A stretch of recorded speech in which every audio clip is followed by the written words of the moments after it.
الحمد للہ وکفا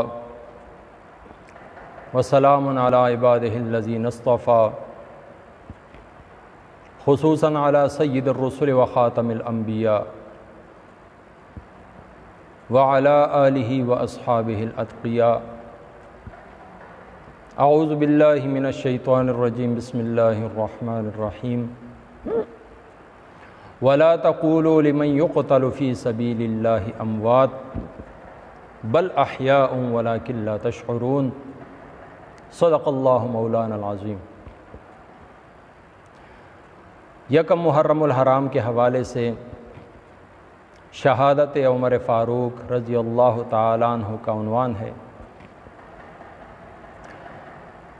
حضرت عمر فاروق رضی اللہ تعالیٰ عنہ 27 ذی الحجہ سن 23 ہجری کو حسب معمول فجر کی نماز پڑھانے کے لیے تشریف لاتے ہیں۔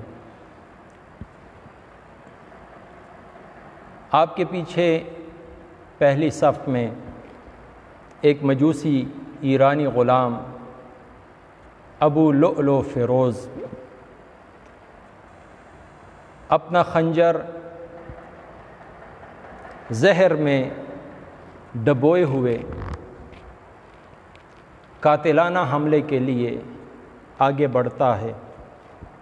پے در پے 3 وار کرتا ہے پیٹ پہ، جس سے حضرت عمر رضی اللہ تعالیٰ عنہ گھائل ہو گر پڑتے ہیں۔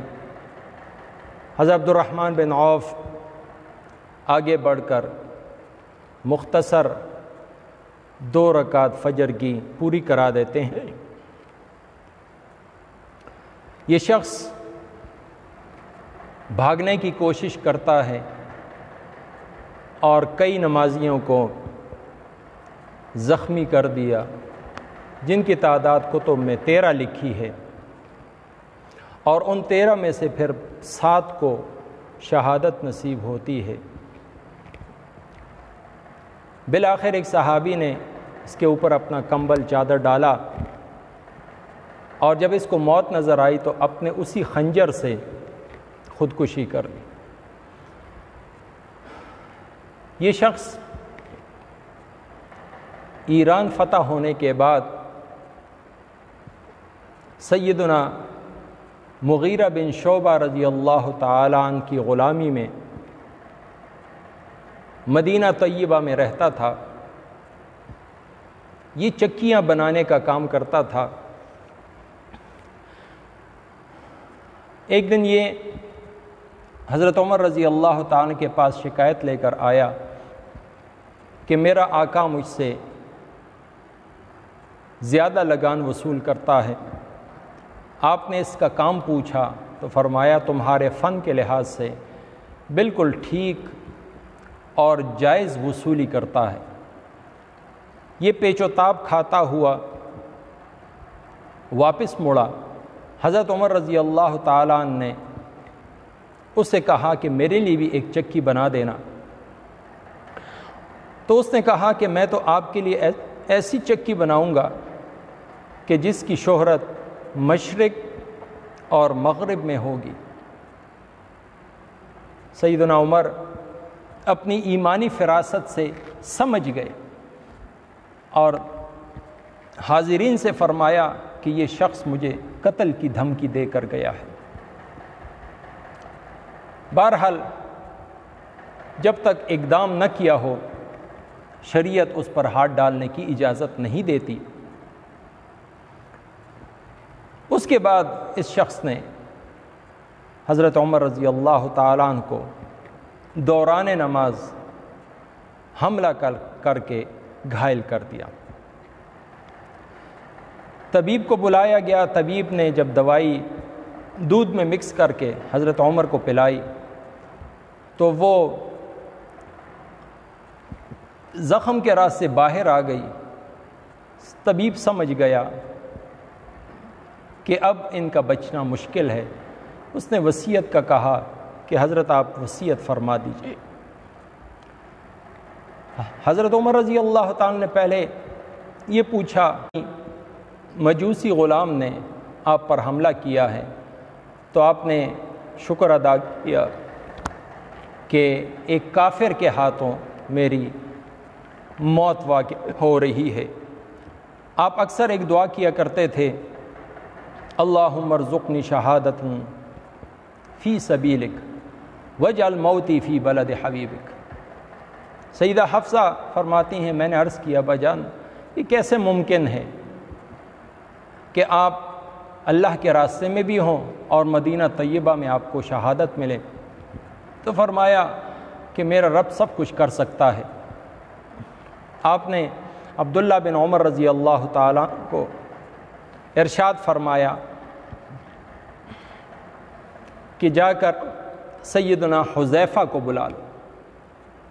وہ آئے تو پوچھا کہ میں تجھے اللہ کی قسم دیتا ہوں رسول اللہ صلی اللہ علیہ وسلم نے منافقین کی جو فہرست آپ کو بتائی تھی عمر کہیں ان میں شامل تو نہیں؟ دیکھیں کتنے بڑے صحابی اور اپنے ایمان کی کتنی فکر۔ تو بہرحال نبی علیہ الصلاۃ والسلام کا راز تھا، انہیں راز افشا نہیں کیا، بس اتنا بتایا کہ آپ ان میں شامل نہیں۔ حضرت عبداللہ بن عمر کو فرمایا ان کے جانے کے بعد کہ جب میرا جنازہ پڑھا جا رہا ہو تو دیکھنا کہ حذیفہ ان میں شامل ہے یا نہیں، اگر شامل ہوا تو پھر مجھے مسلمانوں کی قبرستان میں دفن کر دینا۔ اور اس کے بعد دوسری وصیت یہ فرمائی کہ سیدہ عائشہ صدیقہ رضی اللہ تعالیٰ عنہ کے پاس جا کر عرض کرنا کہ آپ کا بیٹا آپ سے اپنے دونوں ساتھیوں کے پڑوس میں دفن ہونے کی اجازت چاہتا ہے، خبردار ان کو امیر المؤمنین نہ کہنا بلکہ کہنا کہ آپ کا بیٹا عمر۔ سیدہ عائشہ فرماتی ہیں کہ یہ جگہ تو میں نے اپنے لیے رکھی تھی لیکن عمر کو میں اس معاملے میں اپنے اوپر ترجیح دیتی ہوں۔